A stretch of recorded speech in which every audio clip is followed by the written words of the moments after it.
The advice and opinions expressed by the host of Autism Live and her guests are meant solely as suggestion and should not be in any way construed as child-specific advice. Any choices you make in determining your child's treatment are completely at your own discretion.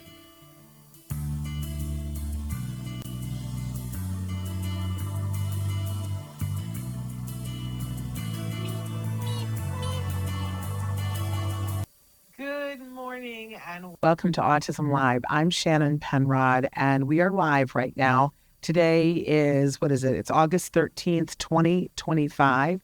We're live right now on Facebook, YouTube, and Twitter. And of course, this show will be podcasting a little bit later on. Very excited to be here with you. Want to remind all of you that you can watch our content in so many different ways. But want to remind you that those of you who are listening in podcast, actually, it's a free download.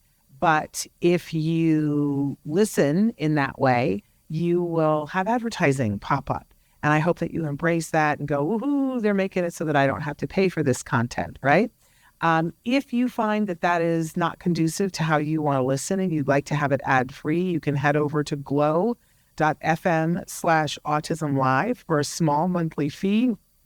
They will get that feed to you with absolutely no advertising. So it's really up to you how you'd like to consume the feed. Want to encourage you to check us out on YouTube.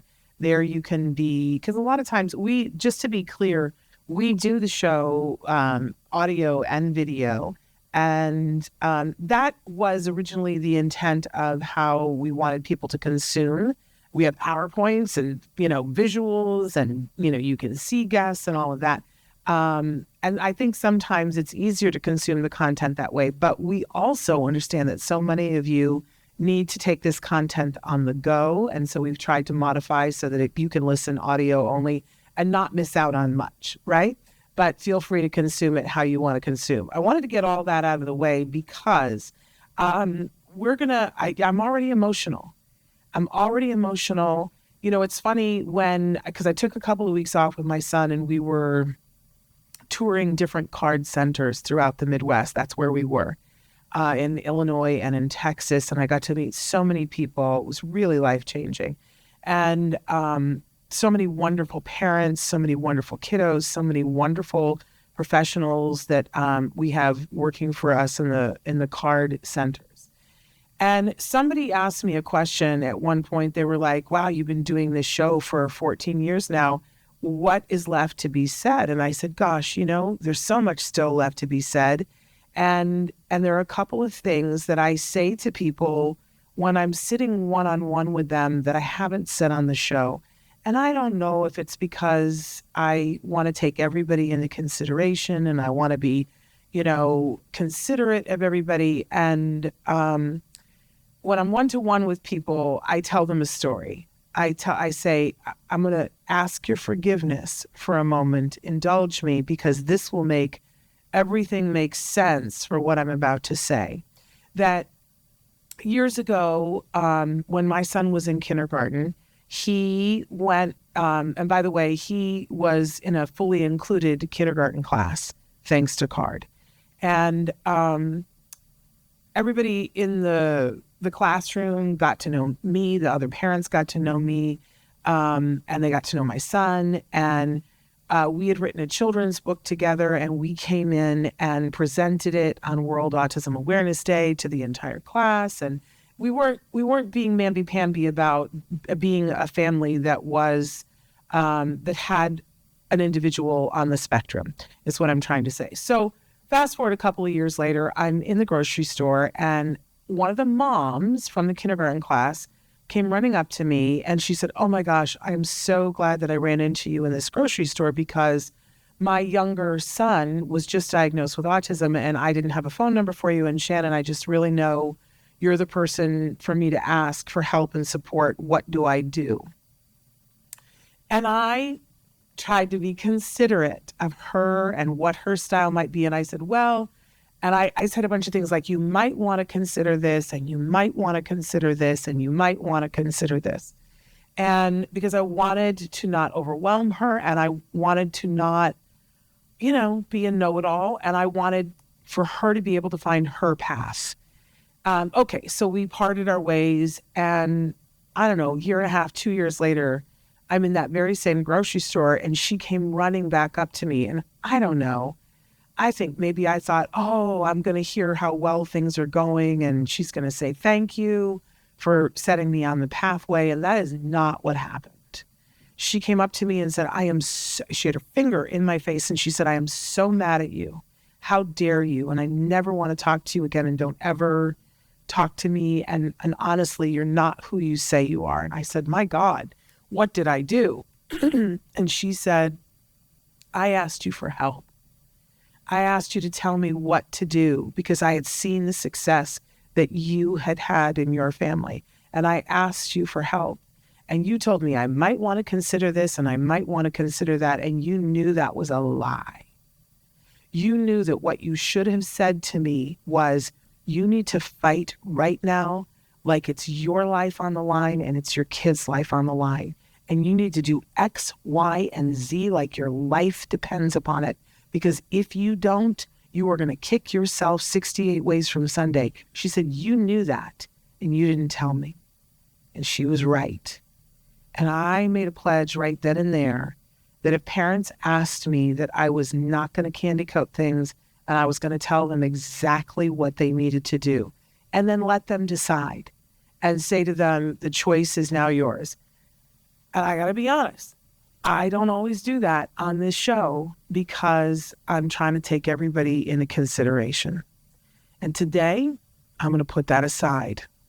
And I'm going to make some waves and I'm going to tick some people off. And some of you are going to write in and say, how dare you? This is not the only path. How dare you X, Y, and Z? Because I know that not everybody feels like I do. But again, I'm going to tell you what I know and what I believe and what I've seen and what the research has shown. And I'm going to tell you from a place of feeling like if you came looking for this information, you deserve to know the truth of what you need to do to get through this next period of time and survive and thrive. Now, I've labeled this what I wish every parent of a 3, 4, or 5-year-old on the spectrum knew. And I'm not going to hold back. And if you're not interested in that, please leave. And for all of my friends who are individuals who are on the spectrum, I want to say at the start of this that I love and respect you. And I would never, ever, disavow your stories. I am going to be talking about ABA, and I'm going to be talking about good quality ABA and the intensity for ABA. And I know that some of you do not agree with me, and I welcome that. Please feel free to disagree with me. And please keep telling your stories about how you feel about ABA and individual stories of what happened to you. I will never disavow those stories, but I'm talking about really good ABA where those things would never have happened to you. I want you to know I would never stand by and allow that to happen to you or anyone. I'm just talking about something that's different. But if you need to be mad at me for this show, bring it. I look forward to having all the conversations, but I'm not holding back today. And that's as much of an apology as I'm going to give for it. So here we go. This is so important to me because I feel that so many conversations that I'm having right now are with parents of 3, 4, and 5-year-olds who are completely confused, who are completely upside down, who feel like I don't know that I have the information. So here we are. I'm going to give it to you, and then it's up to you what you decide to do with it. These are your children. You have to chart the path forward. But then I'm going to be able to sleep knowing that I have made sure that if you were looking for this information, it's there. Okay, so let's leap right in, shall we? I want to start from, I think, the most important place, that when you have a child that is on the spectrum, you have got to dare to dream. You have to have hope. You have to feel like all things are possible, or at least it's possible that all things are possible, right? But You can't just dream. You have to make a plan. Now, when I say dream, I'm talking about what do you want for your child? I'm going to use myself as an example that when my son was diagnosed at the age of 2.5, he had been speaking and he lost his language. And I remember very distinctly saying to anybody who would listen, I want my child to be able to talk to me. And I know that not everybody on the autism spectrum gets to talk, but it is an overwhelming majority of people who can get to the point where not only are they capable of talking, but they're capable of conversation. And to me as a parent, and please feel free to judge me, that was important to me. I said to a parent yesterday that I cried to my husband and said, I want to be able to sit on a porch swing and look at the stars with my son and talk about the big things in life, not the apple is red. I want us to be able to sit on the porch swing and talk about why do some people care about these things and other people care about these things, and who are we, right? I wanted to talk about the big ideas. And my friends, I have that. But part of it was I dared to dream, and then we had a plan, and then we got a whole ton of help, and we worked all the problems as we went. And yes, I got lucky. But I have a friend who has a pillow that says the harder we worked, the luckier we got. And I feel that that is absolutely true.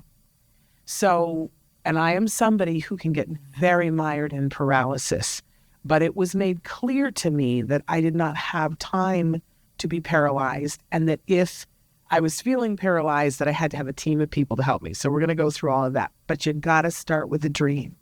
What do you want? It was made clear to me that I needed to get a picture in my head of where we were going to. I am not a mountain climber, but I have friends that are. And they would always impress upon me that when you're climbing a mountain, that most of the time you cannot see the peak.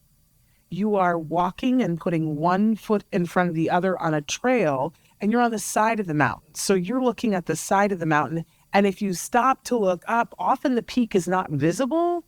And if you could see it, you could throw your back so far that you could fall down the mountain. So you have to be walking the walk. But it's important to keep the top of the mountain in your head. The picture of what it's going to look like when you get there. Knowing that you're going to get there is part of the journey.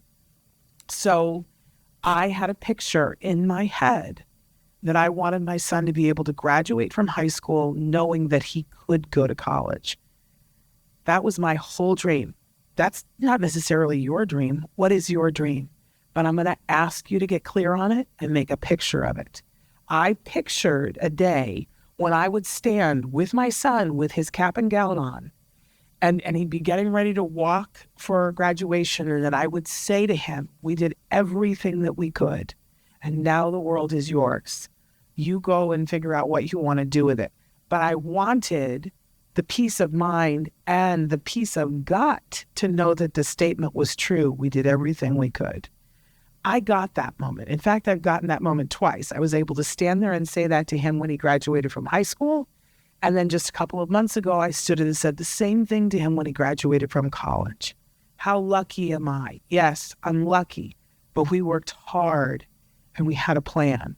But we started with a dream. So get your dream on.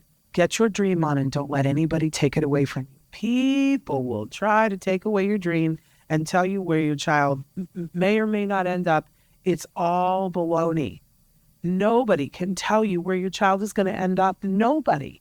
There is no expert on this planet that can sit and say of a 3, 4, or 5-year-old, here is exactly. They can predict.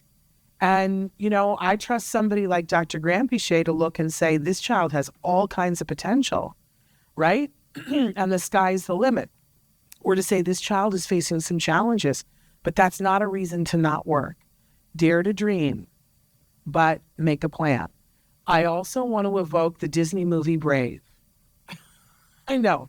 Didn't it feel like I just took a sharp left turn? But in the Disney movie Brave, there's a young woman and she has a dream for herself, and there's her mom and she has a dream for her child. There's no autism in this scenario, but it's a person coming to fruition for themselves with a parent having a different idea. This is true throughout all of history, throughout all of storytelling, throughout all of life. We make a plan for our children, but we have to be willing to let them reveal to us where they are going. So look, have a dream for your child. You want your child to be an astronaut? Brilliant. Have that dream. Make yourself that picture if that's what motivates you. But understand that your child might get car sick and not want to be an astronaut, right? And eventually, for all of our children on the spectrum or not, we have to let them tell us what they want to be. But for right now, 3, 4, and 5, you have the dream. You have the dream and you move towards it. But that means you've got to have a plan. Okay, now we're going to delve into the harder stuff. Let's move on to you need good quality EIBI. Yeah, I'm talking about ABA. EIBI is early intensive behavioral intervention. And you will hear a lot of people talk about a lot of modalities. I'm going to pause for a second and say to you that the principles of ABA, if done correctly, are the thing that is considered the gold standard of treatment for autism. But guess what? It's not just that. It is considered the best teaching technique on the planet for anything or anybody. Did you know that Olympic athletes, their trainers, use the principles of ABA with them to help them to get to their best performance? Because it works. And not only that, it works on the principle that you will be able to overcome all kinds of challenges, to learn all kinds of things if it is meaningful to you, if it is worthwhile and rewarding to you. That's the basic principle of ABA. It is not about torturing someone. That is so antithetical to what ABA is. ABA says, what is it that we would like to teach you or that you would like to learn? And I'll discuss the difference between the two. But for most of us, we want our children to be able to speak. Well, there's lots of different ways to teach a child to be able to speak, right? But ABA says, hey, let's look at this from a behavioral standpoint, that if the child is not already speaking, then that means that there are challenges here for the child. How can we help them to overcome the challenges? Let's make it worthwhile for them. So that when they do, first of all, we're not going to ask them to say oscillating sprinkler on the first day because that's a goalpost that's too far away. So we're not going to start there. We're going to start with something simple that they can do that might be hard for them, but that they're capable of doing. And then we're going to reward them for that so that they feel safe. And this is fun. And they will want to work on it more so that we will have more opportunities to learn and grow and learn and grow.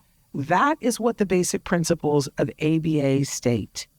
It has to be reinforcing for the person, which means it has to be personally rewarding. And you can't be personally rewarded if you're being tortured. Antithetical to each other. So good intervention are people who want to work with your child and make your child's environment really reinforcing, where they are safe and they feel like I can dare to try, because even if I fall short, I'm not going to be thought less of. That think about an Olympic skater. If we want to get them to jump and we want them to be able to do, what is it, a quadruple salchow? I don't know what the verbiage is. We don't start by saying that's where we're going to start. We don't start by saying, jump in the air and twirl. We start with just learning how to skate, right? And then how to leap, and then how to turn when you leap, right? But if we don't make it fun, if it's not exciting to the person, they're not going to continue to do it, right? Because who among us would? And if it's a challenge for a child, we've got to make it so that it is meaningful to them, because your child doesn't know all the reasons why their life will be easier if they can vocally communicate. And by the way, it is not the only mode of communication, but can we be real for a second? It is easier to communicate vocally than it is through any other means. I am somebody who had to be on vocal rest for 4 months, had a pad, this is before iPads, had a pad around my neck where I had to write notes. Let me tell you, it's not impossible to communicate. It's just harder. And for some of our kiddos, that might be where they end up. But everybody deserves, first of all, an opportunity to try.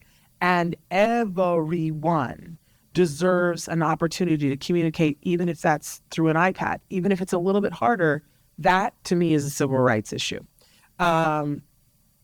Natalie, I just want to say, she said, I can hear your emotion behind this topic. Thank you for sharing.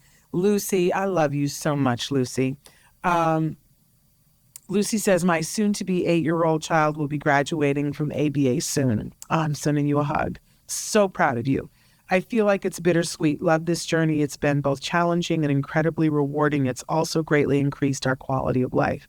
I'm so proud of you, Lucy, because I've watched you through the years go through this, and I know a little bit about this. It's not an easy time. But once you begin to learn, oh, this is how my child learns, and my child can learn. And you see, okay, the sky's the limit, then you don't want to let it go, right? Lucy, there's a group of us that are really into helping parents as their kids transition. So let's reach out, let's talk, because, the fabulous Bryce Myler is the person who helped me through it. And Bryce, we got to get Bryce on this show. Bryce helped me so much to know what's the next phase, because you're not done. When you graduate from ABA, you're not done by any stretch of the imagination. It's just that you're saying, okay, now they're going to go learn all these things in the real world without having a place and a time to incubate it first before doing it. And it sounds like he's ready, and that's something you should be really proud of, because you did it. You did it. But now there's more to do, as there always is. Okay, so I want to be clear that there are some amazing people doing ABA out there. Amazing people. And then there are people who are not doing ABA, and they're not doing it. They're saying that it's ABA, but they're not doing it. And I am horrified when I see this. And I have seen some terrible cases. And a parent asked me yesterday, well, what kinds of questions do I ask to know if it's a good ABA provider or not? And one of the ones that I've had in my arsenal for a long time has been, when you're sitting and talking with a prospective ABA provider, to say to them, okay, tell me one thing that you would like to teach my child. And then if it's something that you agree with, go, oh, that's great. I'd like to. So tell me, how will you teach this to my child? And how will you plan for generalization from day one? Or just say to them, and how will you plan for generalization? Generalization is when your child is able to learn from the examples that have been given, so we don't have to teach it every single way. Toilet training is a big, big example of this, but everything that you teach your child needs to be generalized. Everything. And there should be a plan from day one. You don't start teaching without a plan to generalize, or you're going to mess this up. And perfect example is toilet training. If you do not plan from day one, this is how we're going to teach this, and this is how we're going to generalize it, what you end up having is a child who cannot go to the bathroom except at home. We all know these children. Every year, this time of year, people write to me and say, I don't know what to do. We're in a hotel. We've been here for 10 days and my child has not had a bowel movement, and I don't know what to do. But your child doesn't know how to have a bowel movement any place than at home because someone messed up. Someone didn't plan for generalization. If you know from day one that we want this child to be able to poop in every potty there is in the world, then we're going to bake that into the plan, which means we get them to poop in the downstairs bathroom, then we get them to poop in the upstairs bathroom, and within a 24-hour period, we get them to poop at Target and to poop at Trader Joe's. And I'm sorry, it's probably not good for those companies to say poop in their name, but you know what I'm saying. That we plan for it from the beginning so that we don't create a rigidity where your child thinks it only happens here. And this is true for everything. I always use the example when my mother taught me how to drive. She wasn't teaching me how to drive on the street around our house. She was trying to teach me how to drive on any street anywhere in the world. Well, not places where we drive on the opposite side of the road. Yes, Lucy says quality ABA matters. So generalization is the first thing that I ask because it kind of separates, a lot of people. If they're like, oh, well, we'll generalize later on. No, you're with the wrong people. There are other questions that I want to ask too, like, how do you feel about stimming? And what do you do to eradicate stimming? Now, this is a trick question because I don't want to hear somebody say that they're eradicating stimming, right? Because that's not the ticket. Stimming are the things that your child does. First of all, stimming is a misnomer. It's automatically reinforced behavior. Stimming stands for self-stimulatory, but sometimes there are behaviors that stimulate your child, and sometimes there are activities that help your child be grounded so that they're not stimulated, right? And the thing with self-stimulatory behavior or automatic reinforcing behavior is that it's there for a reason. And the basic principle of ABA is that there's nothing your child does without a reason. Nothing. And if we understand what the reason is, then we can help them to be able to get the same feeling from something else that doesn't prevent them from learning and so on and so forth. But we have to start with the basic principle.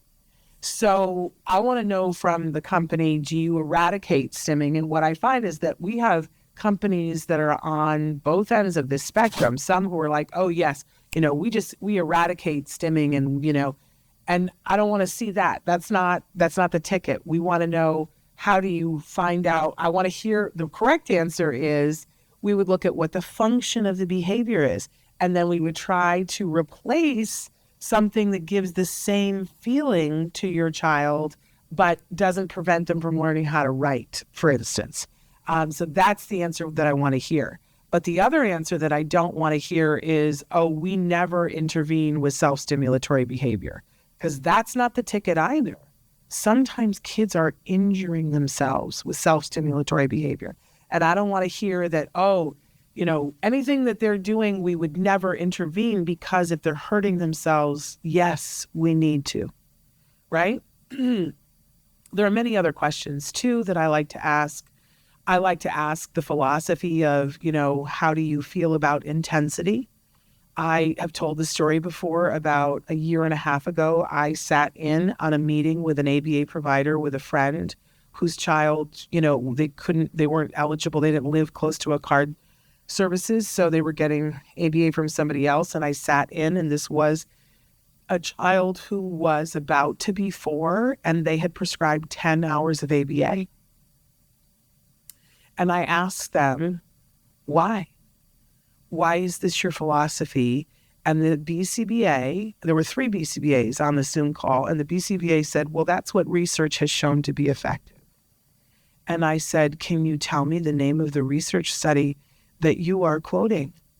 Because I know perfectly well it doesn't exist. And I'm not a BCBA, And she said, well, I don't know the name of the study. And I said, well, can you find out because I know it doesn't exist, right? I know this is BS. She is lying or she is unqualified to be a BCBA. I don't know which, but I was incensed. That is not what the research shows. The research has been very clear. If you are interested in studies, I keep 8 studies on the desktop of my computer in case parents have questions that are like, there are so many more studies since then, but I'm not a researcher. So I had a researcher give me like the 8 studies that are like, the ones that get replicated on a regular basis and that show different elements of ABA. So if you want, I'm happy to send them to you. Write to me, Shannon at autism-live.com. But I know that there is research that says, especially for kiddos in this age range, there is the question of intensity. So let's go on to the next slide. Because you know how you have realtor friends and they say, location, location, location. Well, I want to say to you, intensity, intensity, intensity. Because what we know is that right now insurance is paying for ABA because of a bunch of studies that showed that intensity worked. And that is why they're willing to pay for your ABA.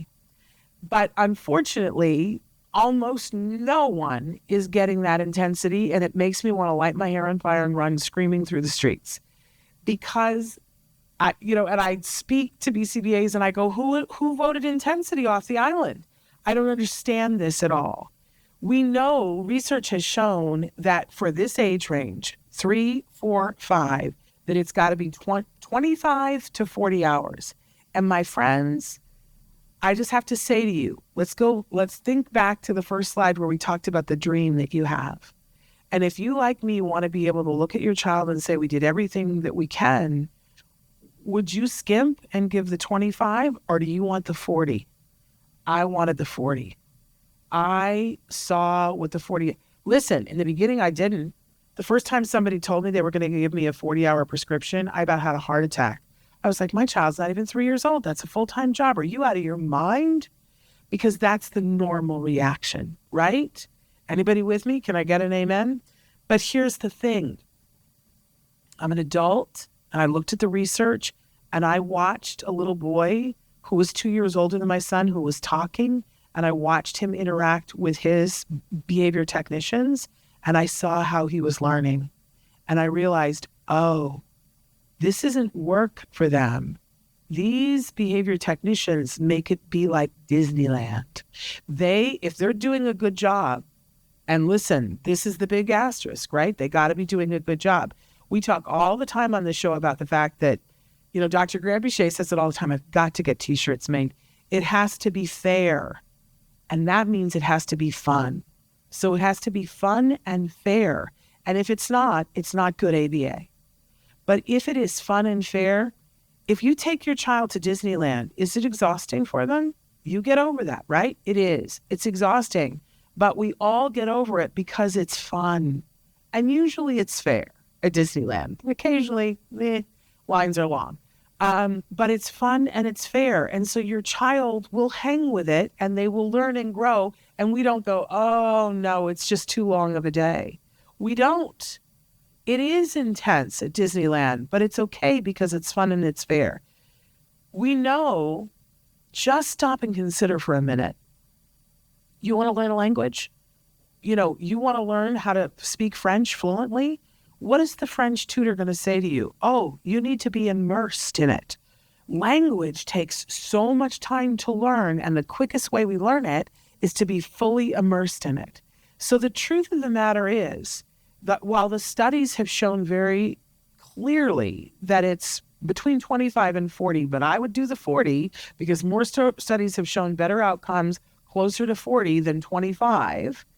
The truth of the matter is it's all started from the Young Lovaas project, which Dr. Granpeesheh is the only one of the investigators from that study that is still alive. And so I look to her. I'm like, what are people missing? Because that was the first study that was done that was shown how effective ABA could be.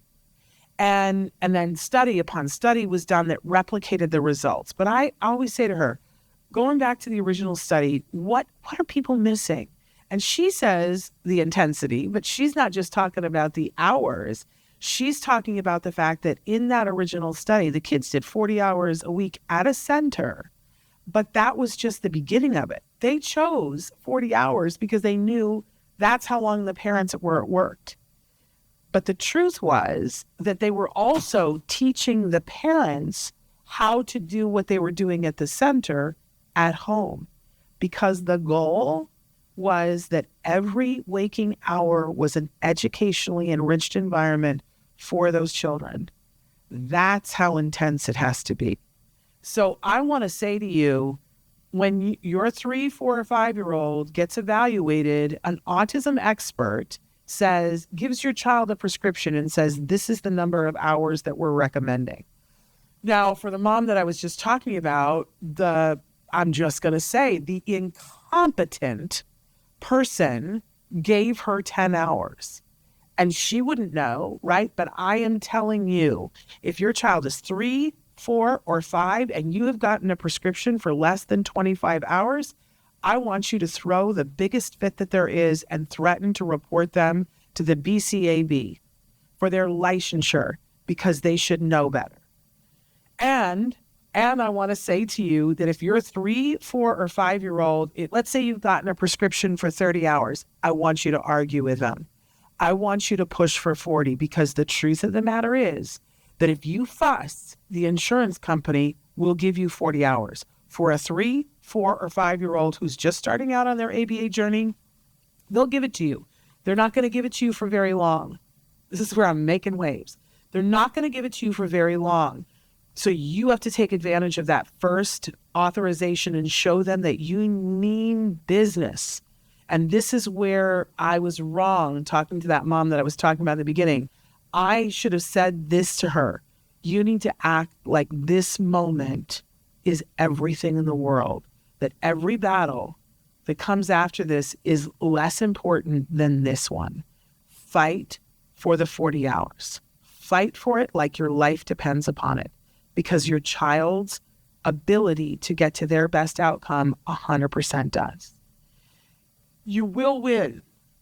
Now, it's gotten shakier and shakier over the last couple of years, but you will win because there have been lawsuits from parents who have sued saying, look at the research, you did not offer me what was appropriate.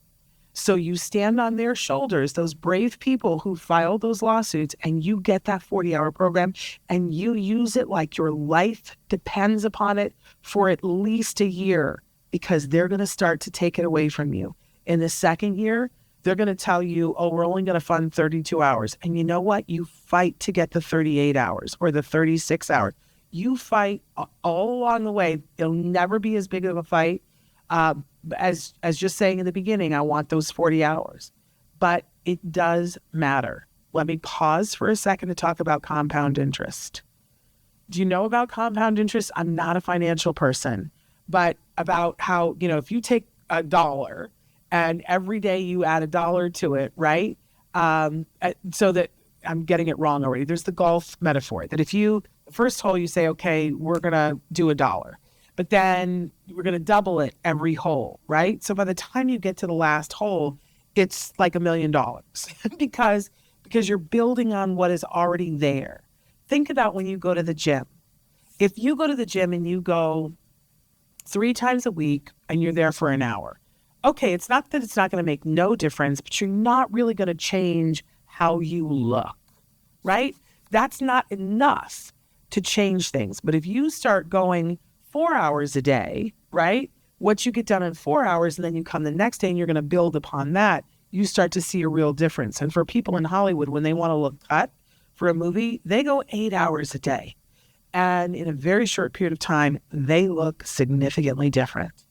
This is true for all things. So you got to hit it hard in the beginning.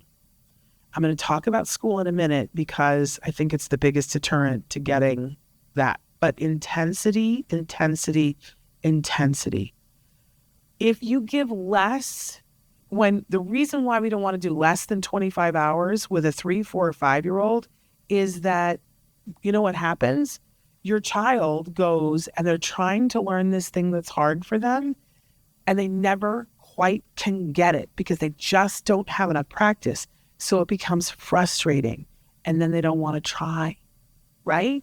We need to get them over that hump. We need to get them to the place where they succeed and they go, look, I can do it, which makes them more excited to try it the next day. So it is unkind to do less. And if it is fun and if it is fair, your child will thrive. I saw that clearly in the child that we saw, and then I saw it clearly in my son. Sundays, does your child have a hard day? Yes. Yes, that's absolutely true, because they don't want to change what they're doing. They're used to doing it a certain way. Are we not all like that? If I'm used to, we just got told that we're going to change the way we're doing something, and I was like, oh no, I don't want to change my procedure, right? But if it's made fair and fun for me, I'm willing to try it, right? And that's what we always need to be mindful of, are the kids. Make it fun, make it fair, and give them enough opportunity to learn so that they get to success. Even a small amount of success, that's what builds their self-esteem. To do less is unconscionable, and the science shows that clearly. So fight to get the hours, and then fight to use the hours. And I mean fight, you guys. Fight with whoever you have to fight with to get them. Okay, on to the next slide, which I think is the school fight. Yes, because we got to talk about this. And I'll tell you something. It's not just the school. It's everything.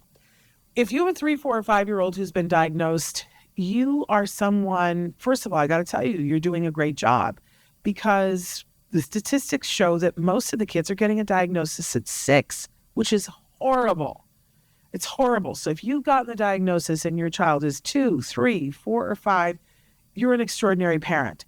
And that also means that you didn't sit on your hands and do nothing. You went out and found services. You found things to fill your child's day to try to make it an educationally enriched environment. And for that, you're amazing. You're absolutely brilliant. And I want to say that when your child turns 3 and you have an autism diagnosis, the school legally has to offer you a program. They have no choice.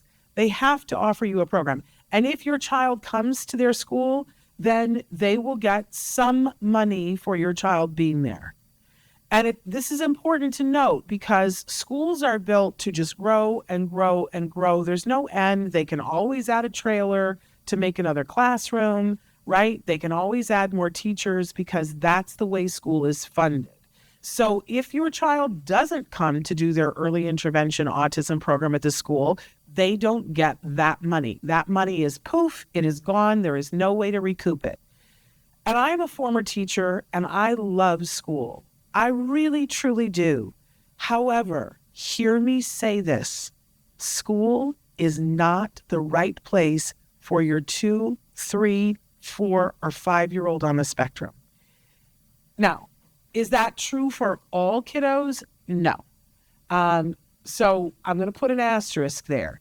But for almost all of our kids, it is not the right place for a bunch of different reasons. First of all, if your child has an autism diagnosis, it means that they're having trouble with language and they are having some level of trouble with social skills. And school is like the expert ski hill for both of those things.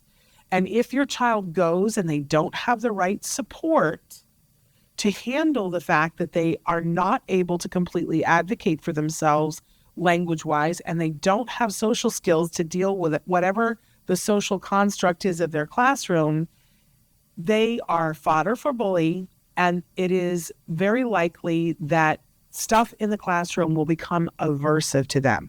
Either they will feel left out, or they will be left out, or they won't understand what's happening. Do you like to go someplace where you don't understand what's happening?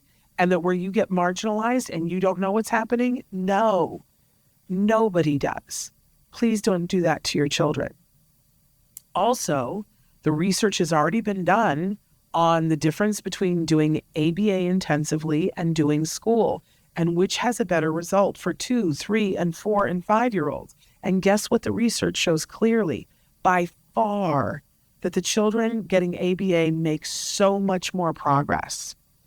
And that is when things are ideal in the school. So what is it like now? I have heard so many reports from parents in the last couple of days as they go back to school about how different things are at school right now.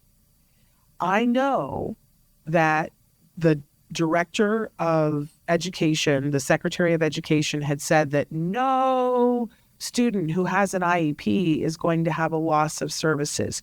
But that is not what people are reporting to me. And this makes sense to me because also that same secretary of education wrote a report saying stop doing a whole bunch of things that are written into IEPs.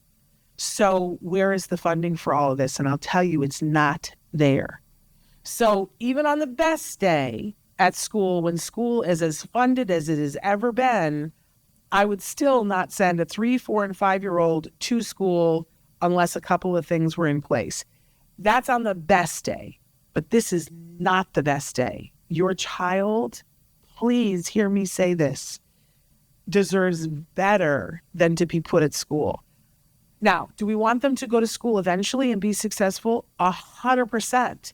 And where is the place that we send them to get ready for school? That is ABA.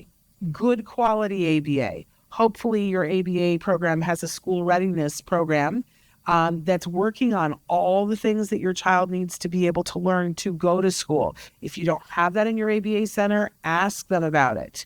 More and more ABA providers are providing that, where they're specifically having classroom time with multiple kids, working on things so that they have a ramp up to be able to handle what's going to happen at school. But they also have the rest of the day where they're working one-to-one and catching up and learning in the fastest way possible. So please don't send your kids to school right now. Now, I always like to say every child is different, and talk to your autism expert and talk to your school and talk to all those people. But my friends, as a former classroom teacher and as a mom who has been through this, there are some things that I'm like, look, you don't even have to do that. If your child is nonverbal, please, I am begging you, do not send them to school. If they are under the age of 6, you don't legally have to. There's no reason, and you can say no to their program with no repercussions for you. Under the age of 6, prioritize getting that 40-hour ABA program like your life depends upon it. If your child is not potty trained, please do not send them to school, because you do not want them figuring that piece out at school. If they are under the age of 6, I beg you, please don't do that. Natalie says in Canada, ABA is completely private pay at as much as $160 an hour. No insurance will cover it all. And that is, Natalie, I don't even know what to say, because that's terrible. There are programs now that you can be doing ABA. You can learn how to do them at home if you're interested.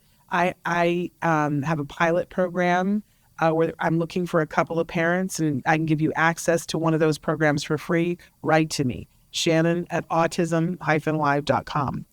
Lucy says, I pulled my child out of school when he was 4 and had him in ABA center-based. It was the very best decision we ever made. No regrets. I say to parents a lot of times, they'll have a 3-year-old and the school sells it, right? Because they want to be welcoming of the students, right? And they sell it. They're like, we're going to do this and we're going to do this and we're going to do this. And it sounds good and it sounds familiar. We know what school looks like, right? And so parents say, well, we're going to, we got a 40-hour prescription from an insurance that they're going to pay for it. But what we're going to do is we're going to split the difference, because we don't really know. We're not really experts in this, but school. So we're going to do school 20 hours and we're going to try to fit 20 hours of ABA in. And I just have to tell you, it's just a recipe for disaster.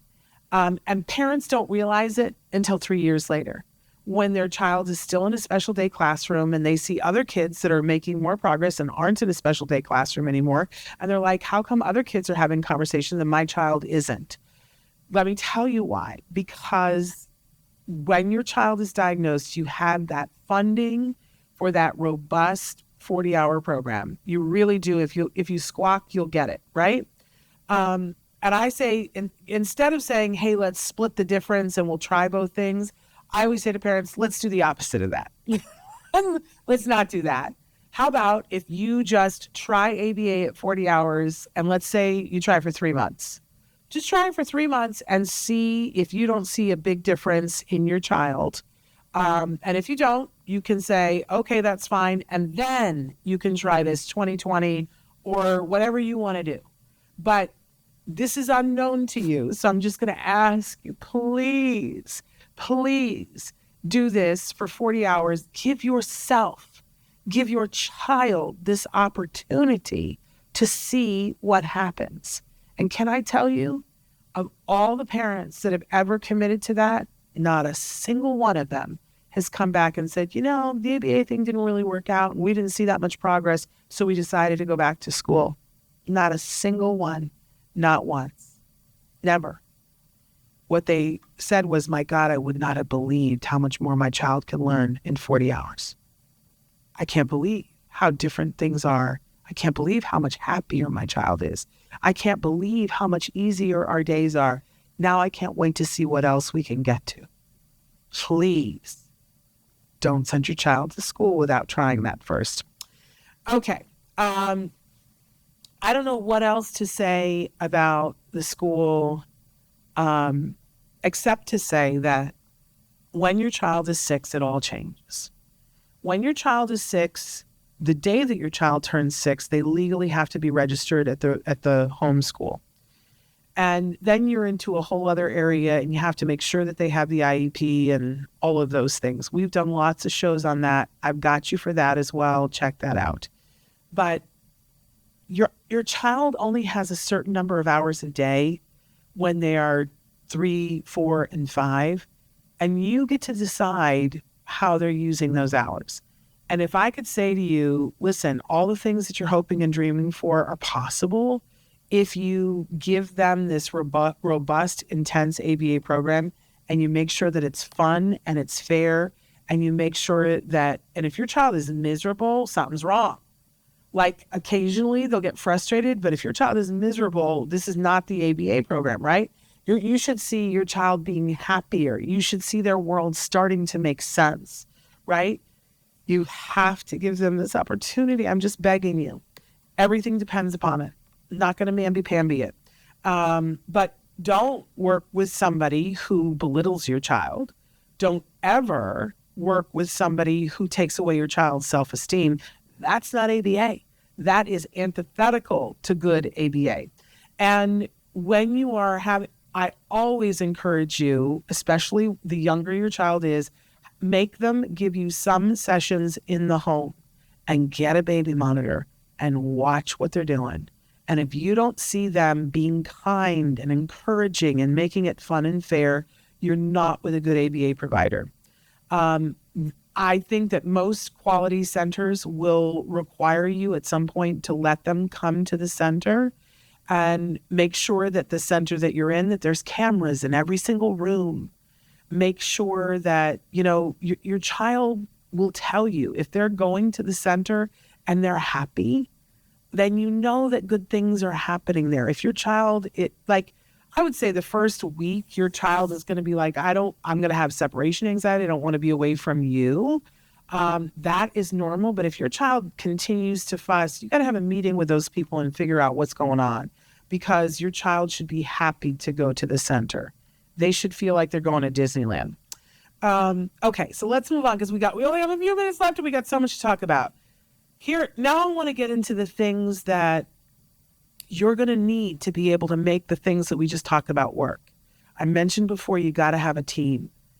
It's really hard. Like Natalie, you were saying that, it's very, I don't know how anybody can afford to private pay for ABA, right? And so your team is going to look different, but you still need help. I don't know anybody who does this by themselves.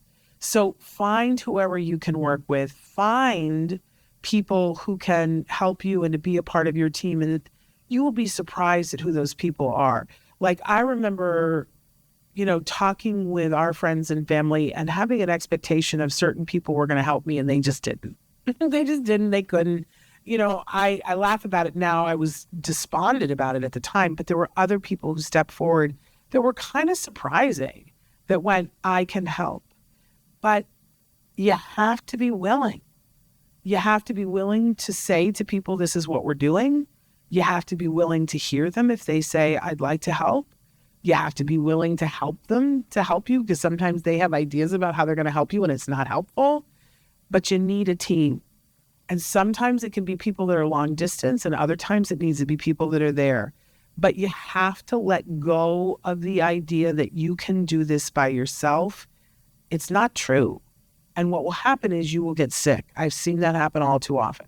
So start to be brave enough to tell people that you trust and allow them in so that you have a team. Okay, let's move on to the next one. You need respite. Oh my gosh, you need respite so badly. And it's hard because sometimes you have to do so much work to get respite and you're too tired to do the work to get the respite. And this is where sometimes having a team can help. I do think here in the United States, it's important. One of the best resources that I can give you is to call 211. Excuse me. You know how I swear I'm allergic to something in the air conditioner. I always come in and cough. You know how you can call 411 to get information, and get a phone number, right? You can call 911 to get a first responder. Well, in most cities in the United States and in some in Canada, you call 211, and the United Way has funded operators to be standing by to help you with support. I don't know what the best path is to respite where you live because it's different everywhere, but I want to encourage you to call 211 and ask them about respite. Ask them about other services that you might be looking for. The one cautionary thing that I will say to you about 211 is that they are court-mandated reporters, so we don't speak hyperbolically to them. I'm somebody who speaks hyperbolically all the time. I'm like, oh, I was so mad I could have, ripped my hair off. I just said, I want to rip my hair off and run with my hair on fire down the street, right? That's hyperbolic. I'm not really going to do that. That's me exaggerating. Don't do that on the phone with these folks because they are court-mandated reporters. And if you say, I just want to jump off a bridge, they will assume that you're suicidal. Do you see what I'm saying? So speak honestly and openly, but not exaggeratingly with them. I didn't see, Lucy, you said yes, and shadow the sessions to learn. Parents need ABA training too. Yes. If they're not teaching you how to do the techniques, it's not a good ABA provider. And be greedy. Be greedy with them teaching you. I wasn't in the beginning because I was like, that is just my time. But eventually, I remember saying to one of our BTs, I want to know everything you know, right? Because I saw that it was the pathway to helping my son. Okay, but you need respite. You're not getting enough sleep. I can tell you that right now. And you need somebody that you trust to be with your child so that you can go just be.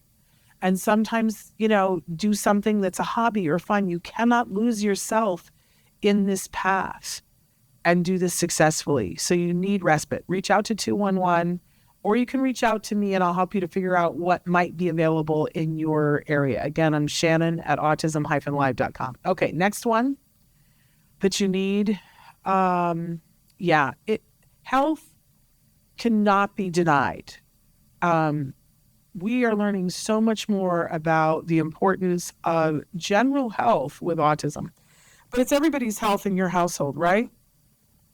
There are going to be a whole lot of things that you got to focus on, but you got to maintain health. Get everybody as healthy as you possibly can, and that starts with you. I know we all think it starts with our child, but remember the oxygen mask thing? They say you got to put the oxygen mask on yourself and then on your child. You have to be healthy, which means you have to be rested or you won't make good choices, right? So make sure you do your regular doctor appointments, get your tests done. I don't know. I just got my thing saying it's time for the mammogram again. Hate that. But you got to go and do it, right? What's the alternative? It's not good. I've seen it happen. So have a friend, maybe it's a long distance friend that you don't get to see, but you just check in with them and say, I need to be accountable to you, that I got to go get my mammogram. I got to get my pap smear. If you're a dad, that you've got to go and get your PSA score, right, on your prostate.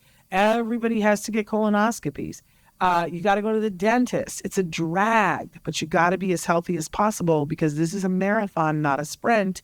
And I've seen too many parents, myself included, get sick and then not be able to help our child then. So our children have to, be as healthy as possible, which means eating the rainbow, reducing pesticides, all those things. Okay. We have all kinds of shows about this if you're interested in more information. Okay, on to the next one. This is critical. In these first couple of years of intervention, you're going to have to edit. You don't have enough time and you don't have enough bandwidth to do absolutely everything. So you're going to have to decide what's essential, and that's different for everybody, right? That's your personal preference. What's essential? And then you're going to have to put everything else on the back burner. It isn't forever, my friends. I, you know, I, I'm really disappointed when I see families going on 10-day vacations during early intervention, because it never goes well. And I could tell you all the horror stories in the world, but it never is what they thought it was going to be. It's a much better plan to take a weekend here and a weekend there. I'm not saying don't take vacation. I just did the respite thing, right? Take vacation. But if you go on a 10 or a 20 or a 30-day vacation with your child, I'm going to tell you something. At 7 days, your child starts to regress. So they're forgetting things that they've been learning, and that you're going to have to make it up. And you're going to get behavior. And it's too far away unless you are an expert planner and you know how to keep your child engaged. You're already going to see behavior. It's not the vacation you were hoping for. I'm going to beg you, postpone the long vacations for a couple of years. Make a plan for it in 2, 3, or 4 years, and it will be a better vacation. You can celebrate how great your child is doing then. Take shorter vacations in early intervention. And sometimes you're going to have to say no to people that, and I know there are people who have not forgiven me for the things that I said no to while we were in early intervention. Guess what? I've let it go. They have not. And I'm like, you're entitled to your feelings, but I could not be all the things to all the people that I had been while I was doing this for my son. And I made my peace with that. At first, I tried to, and then I got sick. Don't do that, my friends. You got to edit. There's Parenthood, the show, was out then, and I remember there was an amazing episode, and I was able to, I'm not going to be able to remember his name, the writer, the showrunner. Oh, Jason Katims. I was able to meet him and say to him, this one particular scene meant so much to me, because there's the one character, the guy who, he's got 3 brothers and sisters, and he's been the leader for all of them. They all come to him and dump their problems on him, and he's always the person that helps. And suddenly his son has been diagnosed with autism, and he's got more things to do. And he's doing all of them, but his family has not changed, and they keep wanting all the same things from him until it finally comes push to shove, and he says to his brother, hey, I can't do this for you anymore. And the brother's like, how dare you abandon me in my time of need? And he says, I'm in a time of need. I need to do this for my family. My son needs me right now. You're an adult. Manage your stuff, And I remember sobbing when I saw that. I was like, I can relate, right? But you do have to say no. People just are going to keep doing what they do. You have to say no to them. Okay, I think we have 1 or 2 more, and we're out of time here. But I can't read it at all because I've gone blind. I cried too much. Oh, it is helpful to find local and long-distance support. There's so much online now. COVID made sure of that. Groups that you can join so that you can have a safe place to talk with other parents. There are all kinds of things on Facebook. There are all kinds of things. I encourage you to go to tacanow.org. They have coffee talks that are online and in person. All kinds of groups that are there to help you. So tacanow.org is my favorite, but check out what's appropriate for you. And then I think 1 more or 2 more. I don't know. Oh, no, this is the last one. Find ways to celebrate. Don't leave that out. You know what? It's kind of baked into a really good ABA program, because you need to celebrate every time your child meets another milestone. Every time they're able to do something that they couldn't do 5 minutes ago, you need to celebrate with them, right? But also celebrate everything. I remember in early intervention, I kind of lost sight of this. And then we had a birthday party for my son, and everybody got to be with us. And it was so life affirming. And I remember posting something on Facebook and saying, I forgot that the celebration is the thing that I will remember. And truthfully, like, I can remember hard days like they were yesterday. But that's not what I focus on a daily basis. What I remember is all the little and big celebrations that we had, all the victories that we had. We used to do a thing we discovered because we didn't have centers back then. A lot of our intervention was in our home, and that was good and bad for different reasons. We know that the kids learn 90% faster in the center. But, there were some things that were good about being at home. But one of the hardest things was when the last BT left for the day and my husband would walk in the door from work and, I had been trying to do whatever, and now I got to cook dinner. And for all three of us, it was like this hardcore shift of the day, and we just struggled. And then we decided that we need some sort of a palate cleanse. And what we decided to do was just put on one song.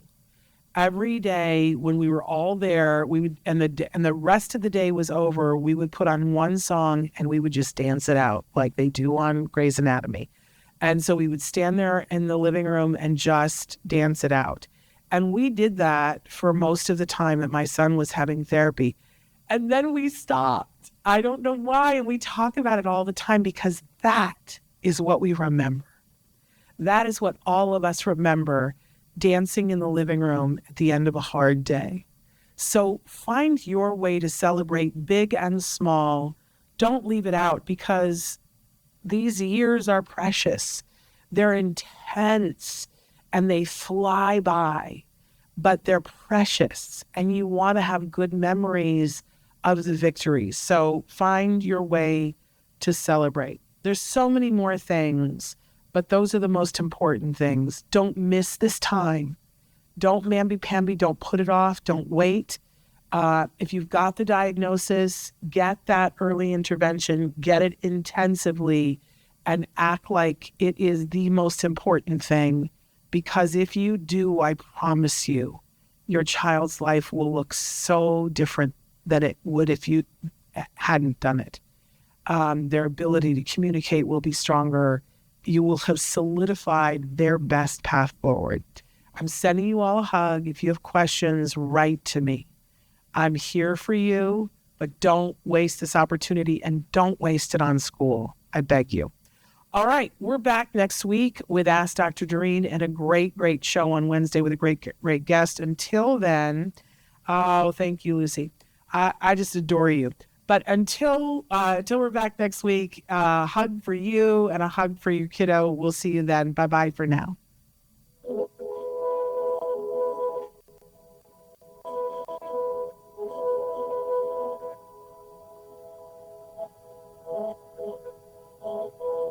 If you found anything helpful in this video, please give us a like. In fact, make sure that you smash that subscribe button on YouTube and give us a like on Facebook. You can also follow us on Twitter and on Instagram for important updates. And please download our free podcast wherever you get your podcasts. Thank you so much. See you next time.